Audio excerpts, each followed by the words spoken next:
Les marchés européens clôturent dans le vert au lendemain de l'accord entre Bruxelles et Londres sur le Brexit et du rebond à Wall Street. Ainsi, après 2 ans de négociations musclées, les 27 dirigeants européens ont officiellement validé l'accord de retrait avec le Royaume-Uni. Reste désormais à faire adopter le texte par la Chambre des communes, ce qui est loin d'être une simple formalité. En attendant, autre facteur de soutien pour le marché, le baril de brut qui bondit de 2,26%, ce qui soutient l'ensemble du secteur. Et puis côté statistique, nouveau signe de faiblesse du côté de l'économie allemande avec une baisse de l'indice IFO qui mesure le sentiment des milieux d'affaires allemands. Au final, le CAC, lui, donc clôture en hausse de 0,97%, mais échoue à rallier le seuil psychologique des 5000 points. Sur le front des valeurs, le secteur parapétrolier donc profite de la remontée des cours de l'or noir, à l'image de Vallourec qui s'offre un puissant rebond technique, suivi de CGG qui s'adjuge 4,8%. Technip FMC signe de son côté la meilleure performance sur le CAC, porté par un relèvement de recommandations par HSBC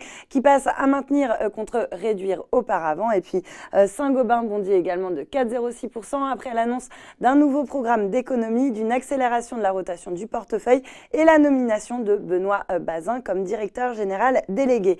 A l'inverse, Eramet signe la pire performance du SBF 120 après avoir gagné 14% vendredi dernier dans le sillage d'une note de Bank of America Merrill Lynch qui est passé de sous-performer à surperformer sur l'action avec un objectif de cours inchangé à 113 €. Eurofins de son côté bondit de 7,9%.